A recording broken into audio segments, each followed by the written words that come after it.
my name is Owen Javier and welcome to my trading channel. And today, excited ako i-share sa inyo yung trading experience ko kay Expert Option. Kasi today, may i-discuss ako sa inyo na strategy na naging sobrang profitable sa akin. Kaka-withdraw ko nga lang ng profit ko dito. Ayan, dahil ginamit ko si RSI strategy. Ano nga ba si RSI strategy? As traders, kailangan natin malaman yung mga key levels sa market. Kung saan pwede mag-switch ng direction yung trend. Pwede natin detect kung yung market ay nasa high or low price. Doon natin magagamit si RSI strategy. Si RSI ay may dalawang linya, yung 70 point at yung 30 point line. Pag yung line nasa 70 point, ibig sabihin overbought. Pag nasa 30 point line naman, ibig sabihin oversold. Ang misconception na nagagawa ng mga traders dito is kapag yung line nasa 70 point, mag-auto sell na agad. Tapos pag nandun naman sa 30 point, mag-auto buy naman agad. Wag na wag nyong gagawin yun. Kasi pag yung market ay nasa isang strong trend, si RSI ay nagbibigay ng mga false signals.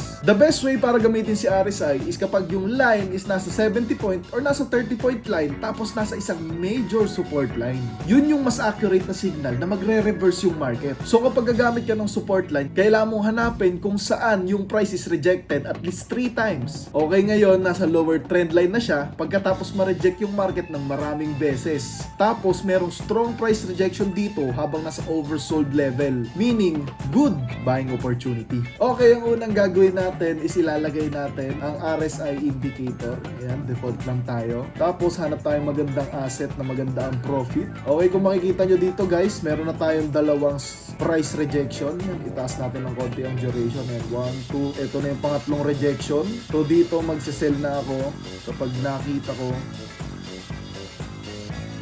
yung red candle. Ito na. Ito na, 3, 2, 1, yan, reject mo na. Bababa yan, boom, ayan na, okay. Nag-sell na ako dito guys kasi, ayun na, nagkaroon na tayo ng tatlong price rejection. Tingnan natin kung bababa na yung market. Gain 3, boom, profit.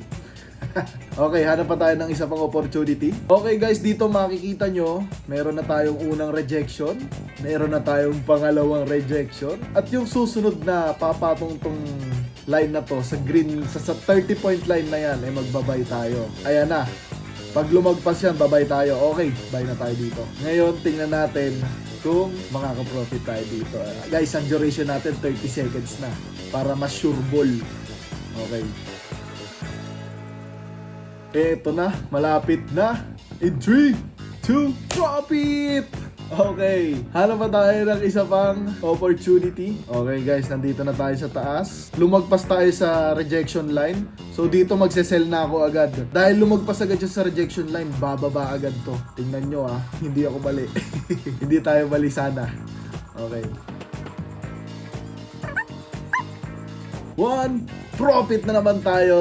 Ayan. Okay. Hanap pa tayo ng one last opportunity. Tingnan natin kung makakatama tayo. So ngayon, inangat na natin ang ating deal duration to 1 minute 30 seconds. Ayan. Para maipakita ko sa inyo yung gagawin natin. Ito, nag-buy na ako agad dito dahil meron naman tayong deal duration na 1 minute 30 seconds. Ibig sabihin, hindi na natin kailangan maghintay ng tatlong price rejection. Magbabay na tayo agad dito. Tapos dun sa 1 minute 30 seconds, dun matatapos yung tatlong price rejection bago umangat yung market. Tingnan natin kung tama tayo.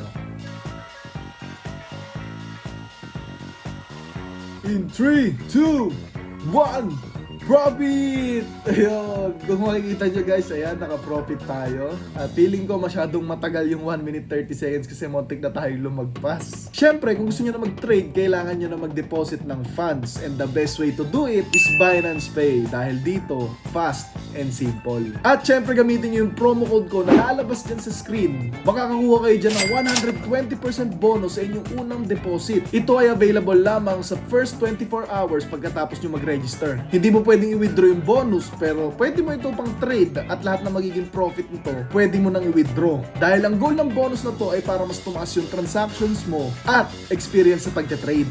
And the best way to withdraw para sa akin is Binance Pay syempre. Pero madami pang iba't ibang mode of payment. At ayan, kung makikita nyo, nag-withdraw ako ng 6,000 pesos dahil yan yung profit na nakuha ko nung ginamit ko si RSI strategy. At in fairness, within 24 hours lang, na-approve na agad yung withdrawal ko. At ayan, syempre, gamitin nyo si RSI strategy kasi syempre sobrang taas ng potential lalo na pag ginumbine mo sa iba pang strategy. Ano pang hinihintay nyo? Start your trading journey now with Expert Option.